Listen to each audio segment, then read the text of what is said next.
And the results of the Electoral College decision came following a protest that turned violent in Washington. Joining us not far from the U.S. Capitol to talk about the protest that turned into riots, Scripps Political Correspondent Joe St. George joining us live. Joe, thank you so much for being here this morning. Hey, good morning to you. An emotional 24 hours at our nation's capital and around the country. Tell me first what you witnessed and where you were when all of this started. You know, to some degree, we knew something was going to happen, right, in Washington. The date January 6th had been circled on the calendar for months. It's what's prescribed in the Constitution is the day the Congress will certify the Electoral College. And we thought that, well, security would have handled it. The National Guard was deployed and that they would handle it.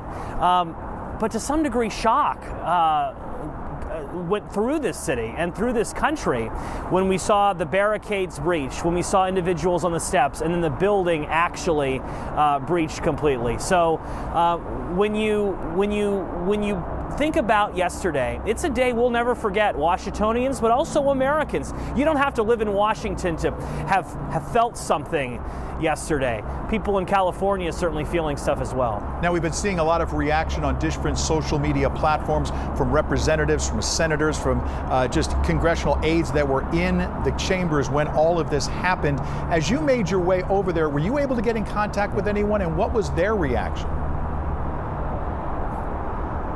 You know, I think it is important to realize while the nation watched in horror, the individuals who I saw leaving the insurrection, or whatever word you want to describe it, violent mob, you know, you didn't get a sense of remorse, really. These individuals feel like they came and accomplished something. Remember, and that's important for everyone waking up this morning, again, thinking about those horrific images, while much of the country believes what happened yesterday was borderline treason, the individuals there believe they were being patriots.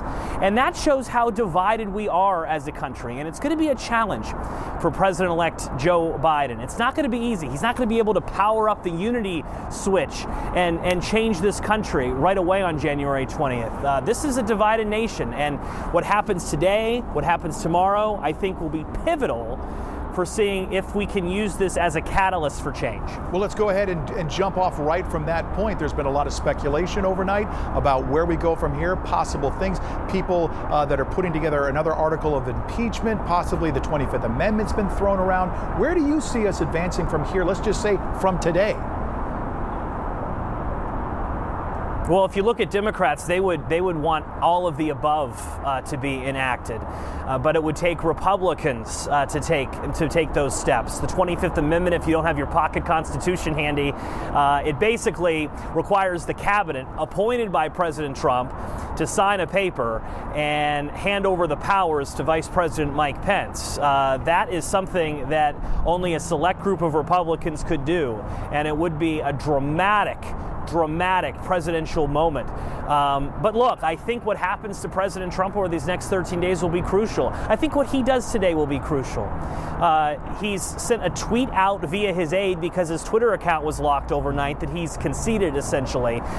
But does he come out and speak in front of the cameras? Does he say it on camera, I concede and my first term is over? That would do so much to unite this country. We shall see. We shall see what happens today and tomorrow. You know, so many people, political figures, lawmakers came out and denounced a lot of the violence from yesterday. And looking forward now, you talked about the division in America right now. Do you see any glimmer of hope coming out of something overnight or this morning to take us forward?